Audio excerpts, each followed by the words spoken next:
What's up, beer drinkers, and welcome to another Tap That Takeover. This month, I got to talk to Jeremy, owner of Moto Sonora Brewing Company out of Tucson, Arizona. He's a pretty cool dude. Besides brewing beer, he also likes to go surfing and overland adventures, and he's just an all around pretty cool cat. And I got to talk with him pretty much how they came up with the Moto Sonora. We talk a little bit about engines and mechanical work. He talks a little bit about surfing, and we talk, of course, a shitload about beer. And we met at Tap That Downtown, located at 909 North 5th Street, Phoenix, Arizona. Thanks to big shout out to Roshim for setting it all up, and also for Rosa out there for being a gracious host. Before we get to the show, just want to throw out some cheap plugs. Don't forget to follow Cold Brew Podcast, Moto Sonora, and of course, Tap That Downtown. We are all on Instagram. They spell their names correctly. Cold Brew Podcast is spelled all funky.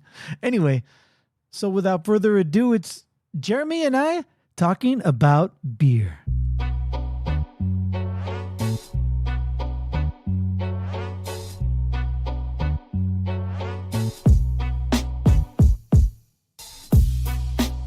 I don't have that far of a drive, but I'm up there in the Surprise. Oh, okay. In the northwest part of the valley, so it's still a little, a little bit. So I'm not too familiar with Moto Sonora, so I had to look you guys up on your website. Yeah, sure. And I saw that you guys were born in South Africa. Sort of, yeah, Botswana. We were traveling there for about a month in 2010, and we just sort of realized on that trip that the blend of road trips and beer are kind of go hand in hand. And Africa's got like a big beer scene, maybe not craft beer scene, but a big sort of industrial beer scene that I didn't know anything about. A lot of German immigrants to Africa, kind of like Mexico.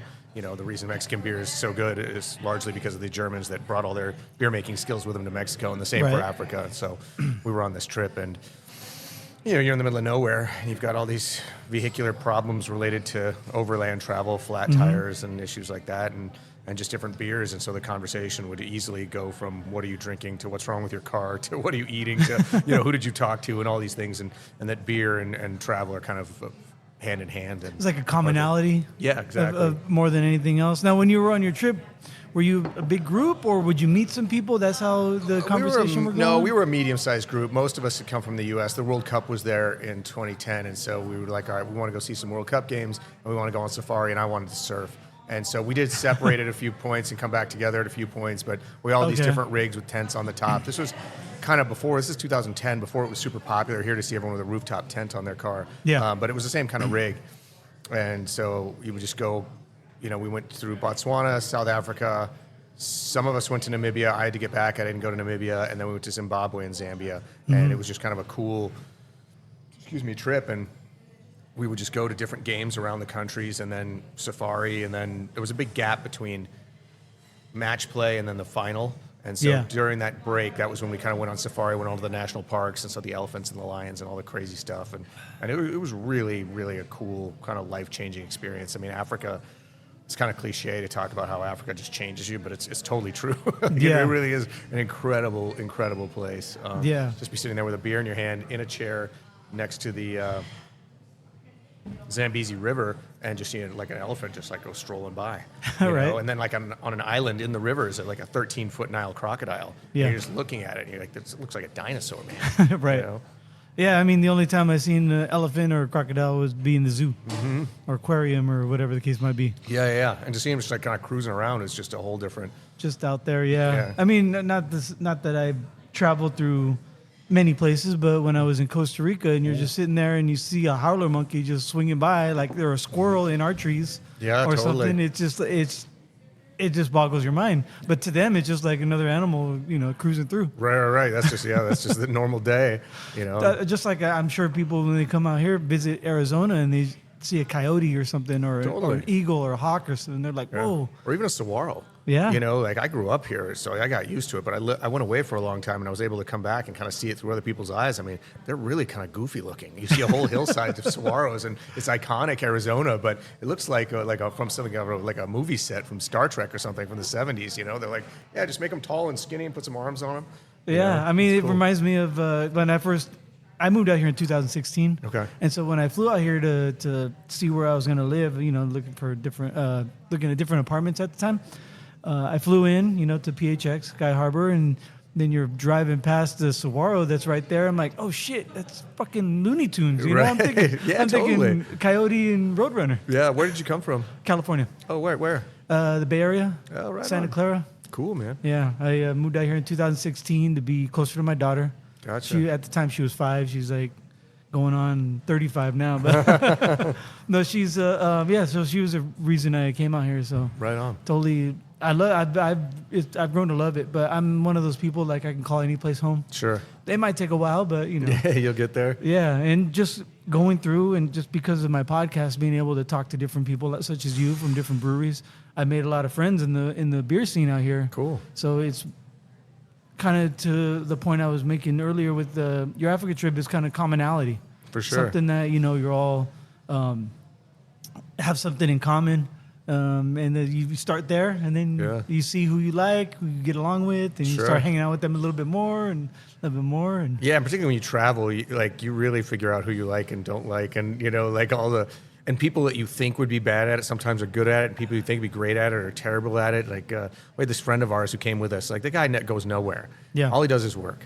And he showed up. He had this like bright red luggage. It said American tourist on it. Like, you would think this guy is like the worst, but nothing fazed him. And you know, you're traveling and camping and you know, developing country with wild animals and stuff. And so there was all kinds of, I don't want to say hardship, but you know, like hot water is hard to come by, things like that. Mm-hmm. That guy never complained, never did anything. Like, he just rolled through it. Like it blew my mind. Because he was kind of, you know, he dresses nice and, you know, he's kind of fancy. I thought, no way this guy's going to survive in the dust and dirt of Africa. And no, he was totally fine. Yeah. Didn't even faze him. I was totally wrong.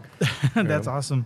Yeah, I did a backpacking trip through Europe in my, how old was I was 99. Oh, nice. It was so long ago, I forgot how old I was. Yeah. My friend and I, we went to the Azores, and then we flew to Lisbon, and then we bought one of those train tickets where you can... Like, the Eurail pass? Yeah, like 16 times in 3 months, right? Yeah. And like, you have to use it all up, or 2 months, something like that. Anyway, we just trained all over the place, stayed at hostels, and doing something like that. And I'm sure in your trips, it was the same. It's like, you not only learn about the person you're traveling with, but you learn about yourself too. Oh, totally. Yeah, you learn how resilient you can be when you have to be, when push comes to shove. And, sure. You know, it's really a great experience. And at the time, I wasn't into beer, though. Oh, that's a shame. If I would have remembered this one beer that I had when I was in Switzerland, but it was a German beer, but it was in Switzerland. It was like one of the cleanest, most refreshing, crispest beers I've ever had in my entire life. Wow. And I remember where I was. I remember the whole situation, but I wasn't into beer. I was just drinking beer because that's what I like to drink. Right. And but I never noted the name down or anything. I wonder what it was. Yeah, I don't know. Do you ever have you had a beer like that takes you back to a place in time where it's like... Oh, for sure. Someone handed me recently like a Pacifico with a lime, and I don't really drink a lot of macro beer, but I was like, sure, and I grabbed it and I drank it, and instantly I was like teleported back to Mexico in college. Yeah. Right? Just because the lime flavor, the Pacifico flavor, it was just like I was instantly right back there. It was cool. Yeah. I think, you know, with smell and taste, it's kind of plugged into your memory and your brain in ways that other senses aren't, and so you know it can teleport you that way. Oh yeah, I mean, I every once in a while when I catch the flavor or the scent of like artificial peach, it takes me back to kindergarten. Or no, not kindergarten, preschool. Oh wow! It must have been a cleaner or a scent that they used to use, and it's crazy like that. Yeah, totally. So let's get back to talking about beer. You guys were talking about forming a brewery when you were down there? No, the original plan was, I think this is, you know, we've always talked about that. That trip was sort of an inflection point. Okay. It was sort of the culmination of a lot of ideas. And the original thought process was, let's open a little craft beer bar, kind of like where we are now, and we'll just get all these cool beers from around the world, all these places that we have been, and for people who want to revisit those things, so that German beer that you had, if I had it at my spot, you could come and be like, oh, this reminds me of that. Yeah. That was the original idea, and then, the deeper and deeper I got into beer from a manufacturing standpoint, a consumer standpoint, I realized that beer is kind of fragile. It doesn't really travel that well, and I think that's one of the reasons people like going to breweries, is because the best beer is always closest to the brewery. Yeah. I mean, not always, but very often, and. So we're like, well, okay. In that case, so, a bar is probably not going to work. And it was like when we retire kind of thing. But I was living in San Diego at the time, and I was working in Miramar, where there's a bunch of breweries, and I helped a friend open a brewery. And I was like, maybe instead of the beer bar, we go all in and go brewery, build a brand based on this notion of travel, and try and make the styles that we want. Okay. And that way you don't have to, like, if we make a Schwartz beer, you don't have to get it from Germany. It sits on a boat warm for however long or whatever. Like, right. It'll be good. It'll be our version, but it'll still. I mean, we're still pretty traditional in that way. We don't do anything like crazy with beer, yeah. or at least we haven't yet. So if we make a Schwartz beer, we try and make it a freaking amazing Schwartz beer or whatever. So, and we take a couple of chances. Like, I don't think there's a huge market for an Italian Pilsner, but I like that beer style so much. I'm like, all right, let's go for it. So, hey, when you think Italian Pilsner, I mean, you talk about travel. I think Peroni, and I don't know if they contract out here and to make it as fresh as possible, but I'm thinking it comes from Italy. I know it used to. I'm sure they're making it here now. Actually, I think I just heard something like that, or maybe it was Stella. I can't remember. Some big European beer makers is brewing stateside now, and someone maybe was online talking about, like, well, can we call this an import anymore, or is it going to be cheaper? Like, right. Are we still going to charge us import prices? So I'm sure it makes sense. I mean, that's why Sierra Nevada has their place in North Carolina. Yeah. It's just better for the East Coast customers. I think Stone did that too, although I don't remember if it's still around. But if you've got a nationwide footprint, it's just the further that has to travel. I mean, there's cost and freight, but there's also damage to the beer and time on the shelf, that time in the truck that could have been sitting on a shelf. So yeah, yeah. I know. Is that one of the things that you guys think of when you distribute your beer? Like, how well is it going to hold up? Oh, for sure. Yeah. I mean, it's tough. Like, sometimes you'll go to a bar and you'll have your beer and you can tell that line hasn't been cleaned or whatever. Yeah. And you're just like, oh man.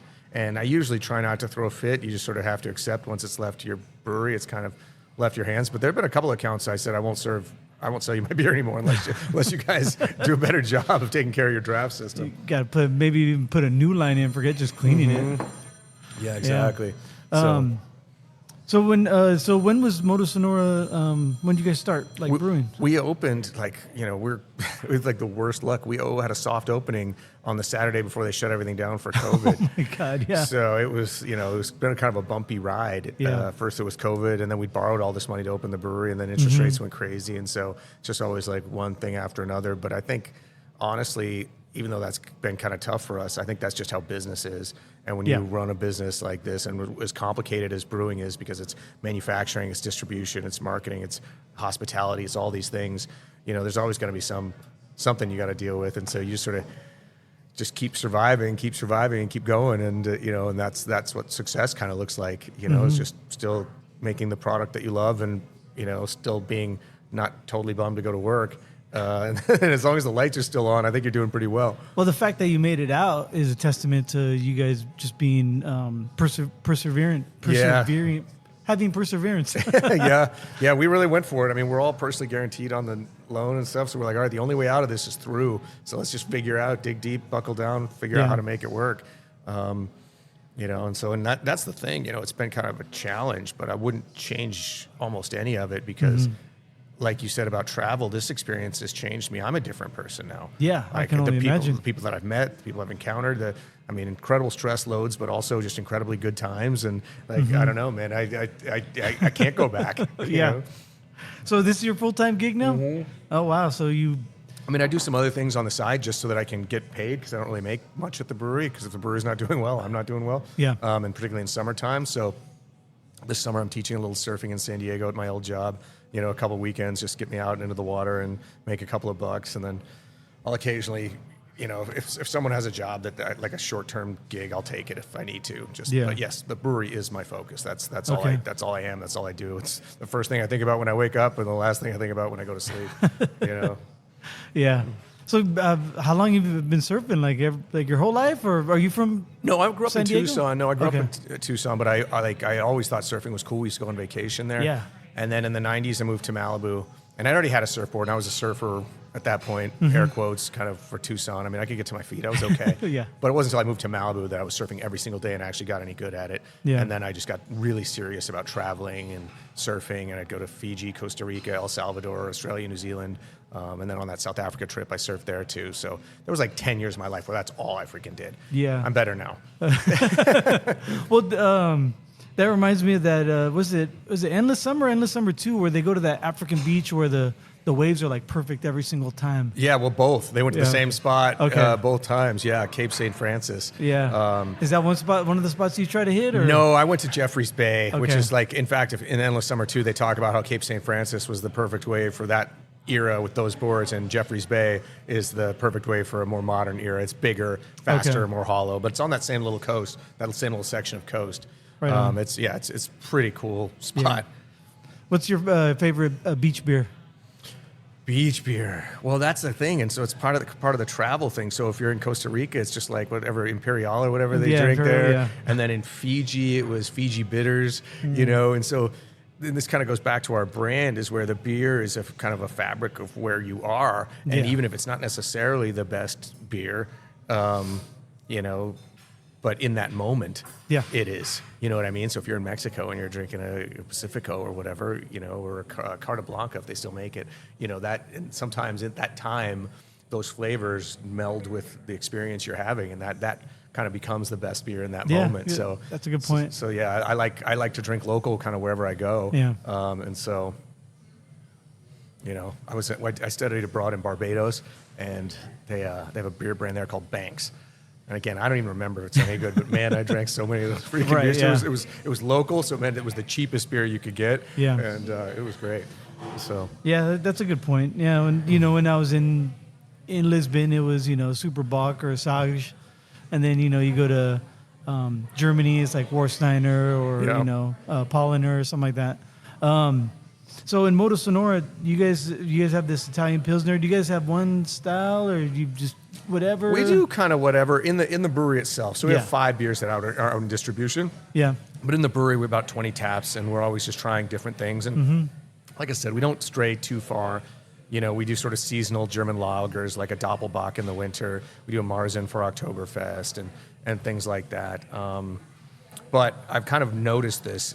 It just sort of took a life of its own. I don't know if it's because I was in San Diego for so long, or my brewers, their palate is like mine or whatever, but we tend to do hoppy kind of stuff. I noticed we did a Mexican lager recently, and I thought it was amazing. Yeah. And someone was like, and I didn't even think it was a hoppy beer at all. And someone was like, damn, that's hoppy. I was like, really? And I drank it, and I'm like, yeah, I guess for a Mexican lager, it probably is a little hoppy. So I don't know. We tend to go tilt towards hoppy stuff, like our pale ales and IPAs and things like that, even our Italian Yeah. Pilsner. Yeah. Yeah. So you're gonna enter this into the GABF, you said? Yep. And is that your goal to get a thing, or is it just a part of the fun part of having a brewery? No, I think it's important just because, although I wouldn't do it. It's expensive, It's $200 a beer to enter the GABF. So if you're going to drink 5, it's $1,000. So you gotta think you have a shot at winning. And I do it partly just to test us and just Okay. see. I think our beer is great, but I want to know that other people do too. And then some of it's just marketing. You get a GABF medal, people notice you. It's Yeah. just that simple. So it's kind of threefold, to see where you are in the world. Can you hang? And if you can, it's valuable to you. And then there's a little bit of an ego thing there too. I'm like, all right, well, if we're going to do this, let's do it as good as we can. Right, And yeah. try and make the best beer possible. And the way to find that out is to throw yourself in national and global competitions. Yeah. And it's disappointing when you don't win, but Yeah. it's good when you do. Right. Of course. Yeah. So how many of you open the Moto Sonora? There's 4 total partners, but really it's my brother and I. Okay. My brother and I own the majority of it, and we had help from a cousin of mine who helped us give us some cash, and then a friend of ours, Tommy Arthur from the Lost Abbey, he's a partner as well because he just has so much beer knowledge, and Yeah. we've known him since college, and he was like, all right, I'll help you guys. So we're a better brewery for having him as part of it. Yeah. because we would have just made so many more mistakes. I'm not saying we didn't make a lot of mistakes, but we made a lot fewer since he was there, to sort of be our kind of rabbi. Who brews the beer? Currently, there are two guys, Corey Fujimoto and Eddie Alness, both very good guys, both very good brewers. Yeah. If they got kidnapped by aliens tomorrow, I could step in and be our brewer, but at this point, they're better brewers than I am. Yeah. So they're really, really good guys. Are they the one who comes up with your recipes? It's usually a collaborative effort. Okay. Mostly, I just let them do whatever they want because they're good at it now. But like for a few beers, like the Italian Pilsner that I'm in love with, and our West Coast IPA, or I guess we're now calling it American IPA because they changed the categories. Those two beers I keep a tight handle on. Okay. And I'm kind of like the end all be all, but I'm more concerned about the goal that they get to, less how they get there. So if I say, hey, I want this beer to do this, and this, I'm not saying you need to use Citra or you need to use Simcoe or whatever. Like, these guys know what they're doing, and they're great. And like I said, most of the time I just let them do their thing, except for a few beers that I just am super serious about. Okay, yeah. And then we back to Schwarzbier. Our Schwarzbier right now tastes great, but it's not pitch black like I think a true Schwarzbier should be. So I'm gonna have to go like, guys, next run, make it darker. And that's a weird thing to care about beer aesthetics, but it's part of it. So. But if you try to make it darker, then you change the flavor a little bit. Then, right. Yeah, you got to be a little careful about how you do that, how you accomplish that goal. So. Right, exactly. You guys are down in Tucson. Where at in Tucson? Yeah, just outside of downtown. Kind of a similar vibe to where we are now in Phoenix. Although this neighborhood is cool now. Our neighborhood's still kind of sketchy. But we're just like south of the university and just east of downtown. Okay, all right. So. Yeah, I was. I haven't been down to Tucson in a while. Been down there a couple of times. One time to talk to Ben from Crooked Tooth. Oh yeah, sure. And then after, I think that's the one and only time. I talked to him, had him on the show, and then checked into my hotel, and then I walked from like Borderlands to Pueblo Vita to, what's that other one? Public House. Oh yeah, it's gone. Is it Public House gone? Yeah, Public House is gone. Oh, man. The pandemic took it out. Oh, that's too bad. Yeah, so it was before the pandemic when I went down there. Yeah, wow. Yeah, I don't think you guys are around just yet. No, we opened that March 2020. So we'd brewed a couple of beers. We were having a hard time getting financing, and so we were like, well, we have these recipes, and we knew a guy in Carlsbad who had more or less the same 10-barrel system that we'd ordered. Yeah. And so we're like, well, why don't we try and brew these beers anyway and get some beer out in the world and see if people like it while we're waiting on this big loan to build this brewery. So I think we started selling at Tap and Bottle in Tucson maybe June or July of 2019 was when our first beers kind of hit the world. Yeah. But, it was just one batch of 4 beers and just kind of sold them out and went that way.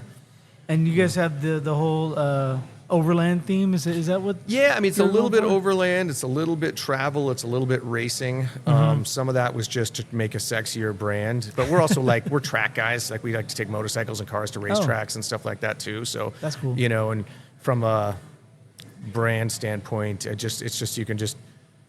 you can take the kind of overland road trip to the extreme when you think of things like the Targa Florio or the Mille Miglia. Do you know what these are? No. These are like old road races in Italy in the 50s where, the Mille Miglia is 1,000 miles. That's what that means. And Sterling Moss won that race one year with an average speed of over 100 miles an hour. So it's 1,000 miles in Italy in the 50s, no autostrada, no big roads, goats, people walking, going over 100 miles an hour. I don't even think the car had seatbelts. So I think that's the kind of racing that we find appealing. Or the Baja 1000. Yeah. Or there was another one called the Carrera Panamericana. They do it now as a vintage race, but same type of thing. It was border to border in Mexico as fast as you can. Yeah. And the cool thing about that one was, it would be like these European Porsches and stuff, but then there'd also be guys like 53 Chevys, like all, going head to head. It was super cool. So sort of like an extreme road trip. And so we kind of incorporate that into our brand too, because it's just so cool. Have you ever done anything like that? Or tried or attempted? No, I mean, I've done like track days and stuff. Like I got to ride a motorcycle at Laguna Seca, which was one of the highlights of my life. That's awesome. And that type of thing. Willow Springs, I had a good track day there in my old Porsche. Went off the track once. That was super fun. I'd love to do the Baja 1000 in what they call a Class 11 car, which is basically just a stock Volkswagen Beetle from the 70s. Oh, okay. You know, so because racing, buggy. yeah, well, yeah, racing's expensive, Yeah. right? So, but that's a way that you could do it relatively cheaply. Yeah. And so that would be a fun thing to do. I would love to do it. Yeah, you just need a engine you can rely on. Yeah, totally. That's about it. You want it to last the whole time. Yeah. When you're in Class 11, it's not about winning; it's about survival, right? Can we make it to the end of this race? Yeah. And so I would love to do that. Do you like working on cars? Yeah, I do. I do. Yeah. It's sometimes it's a time thing. Yeah. I like tinkering, but I also, because I'm so slammed and I drive all my cars, sometimes I'm afraid to take something apart and then not get it back together, and then you got to order parts, and now you're out of a car for a week or whatever, and now I'm riding my bike, and so I'm very careful about what I choose to attempt these days. But yes, I mean, I love working on cars, and I think it's super fun, and I think as an intellectual challenge, something that just seems so daunting usually, Yeah. and then once you break it out into its component parts and you start disassembling and working, and then when you get a success and you put it back together and it all works right, I mean, it's very, very satisfying feeling. Oh no, I get that. I'm in the transportation industry. Oh, really? I work at FedEx. Oh, right on. And I was on the floor for 17 years. Now I'm finally behind a desk. All right. And supervising the techs. Congratulations. So I get that, because like sometimes when we get something new in and you're like, oh man, I have to tear this apart, and then hopefully it goes back together with no extra pieces. Right, exactly. But then you start tearing it apart and you're like, oh, this is it? Yeah. I could do this. I can do this. Yeah, exactly. It's always seems so intimidating. Yeah. And then honestly now, because of things like YouTube, it's amazing. I broke the hood latch on my old BMW broke. Yeah. I'm like, how the frick am I going to get the hood open? I hadn't checked the oil since I'd taken it to the racetrack. I was like, what am I going to do? And then I just get online, and some kid was like, well, if you have a E30 BMW, get a very, very long screwdriver, come in through the grill. There's a little tiny hole right there. Put it in there and clunk, and it'll open. And it's crazy that the Germans thought about that, and then B's, somebody took the time to make a little video about it, to show me. And so I was like, oh, sweet, Yeah, even like, I'm used to working on the Class 8s, but then when I get home and I have a Honda Civic, and I'm like, oh, how do I need to take the dash apart. How do I do that? Like, it's just like... Dashboards are intimidating, man. When you I used to have an 89 Toyota 4x4. Okay. I could take that thing apart and put it back together like in a day, right? Sure. And then this thing is like, everything looks so... But then like, once you have it apart, you're like, oh, I don't know why I was intimidated to begin with. Right. So it's just fun, yeah. I get that. I love tinkering with my car when I can, but at the same time, it's my daily driver. And if I take it apart, I got to get it back together by the end of the weekend. Yeah, you got to be careful what you do. Right, exactly. Yeah. So you have to be. Now, when you're working in the brewery, did you feel the same way about like all the equipment and stuff like that? When something breaks down, Totally. My brother's a little better at this than I am, but Okay. yeah, you something breaks and you're like, oh God. But then it's just like the car. You think, okay, think it through. How does it work? What's wrong? And sometimes it's just some part that we'll have to buy and replace, but still just diagnosing the problem. And you're like, okay, what's this? And again, actually, everyone's gotten better at this than me at the brewery. Like Corey, our brewer, like something will go wrong, like our date coder for the cans, and he'll get into it and figure it out. Because I don't know if you've ever seen how those date coders work, but it's like magic. They have these electrical charges, and the little ink goes through the charges, and it like floats, and you have to look through it like a jeweler's loop, and it looks like space. And so for him to have figured that out and fixed it, I'm like, that's amazing, because I have no idea how it works to begin with. So, I just, you see it on the can, you just figure it just, maybe shoots a laser at it, or maybe just like with ink and a roller, it just puts it on. Yeah, it's a little high pressure kind of laser thing, and through electrical charges, that's how it creates the numbers. Okay. If it's a positive, the ink blob goes this way. If it's a negative, the ink blob goes this way. And it's just like, it's crazy. And it's this tiny little device, and it's running on the canning line. It's getting wet, and it's getting jostled, and it's crazy. I can't believe it ever works. Yeah. To be honest. But if that thing goes down, it's not the worst thing in the world. No, it's right? not the end of the world. Yeah. It's just nice to know when your beer was made. Yeah. Yeah. But yeah, otherwise, yeah, we've run without if we had to. Yeah. You don't want to buy something that's been on the shelf for like a year. No, totally. Yeah. Couple months, okay, but a year, yeah, you kind of, it's kind of become like given that it's going to be the born on day is going to be on there. Yeah, totally. Yeah, it's sort of the industry standard. Yeah. And when it's not, you're like, oh, what do I do? Almost like ABV. And I've noticed that House doesn't always put ABV on their labels. Yeah, you're not required to, which is crazy. And I was like, that's one of the things I shop on. Because we went through that. They're like, well, should we even bother to put ABV on? I'm like, it's important to me. I think we should do it. Mm-hmm. So we do. But yeah, you don't have to. I wonder it does give you some leeway though. But doesn't the laws that govern the ABV on the can give you a little bit of leeway, like plus or minus? Yeah. I can't remember what it is. Not a full percentage point, but maybe 0.1 up or down. I think you're probably fine. Yeah, that's what I heard too, and that's why when you see those beers that are glomming onto the satanic or demonic, when they put their ABV as 6.66%, it's not exactly 6.66. They're just doing it for the shtick. Marketing value. Yeah, the marketing value of it, exactly. That's funny. Oh, man. So how many, so you have a 10-barrel system? Yep. Moto Sonora? Yep. Yeah. 10-barrel Premier stainless 2-vessel system. Yeah. The deck has an expansion, so I could put another tank there for a whirlpool. So if we ever got really busy, we could speed that up by adding another vessel. Yeah. So, and then we have about 140 barrels of fermentation in the cellar. Oh, wow. That's pretty good. So, yeah, it's not bad. I mean, we're still really small, but we're steadily growing. Yeah. Well, it's it goes up, it goes down, it goes up, it goes down, and there's sort of seasonal with Arizona, and then also what's going on in the craft beer world right now is kind of gnarly. So we'll see where we land at the end of the year. Because we were up big this year, and then now we're down big. Huh. What do you think it is? I have no idea. Yeah. Because it happened in distribution and in our tap room at the same time. And maybe just people decided all to go on vacation this summer. I have no idea. Or maybe it's just early summer it's going to be tough, and then later summer will be better. I have no idea. And come football season, and people will be back. Oh, yeah. For us, and I think it's probably the same in Phoenix. Springtime is like the busy time. Yeah. Fall's pretty good. Summer's dead. Yeah. So. Nobody wants to go out. Yeah, totally. Yeah, I noticed, I think it was last summer, if it was above 105, we were dead. Below 105 was okay, but above that, nobody was coming to the brewery. Well, last summer was the worst because it never even rained. No, up here it didn't. I think we did okay last year. Yeah, you guys did all right. Yeah.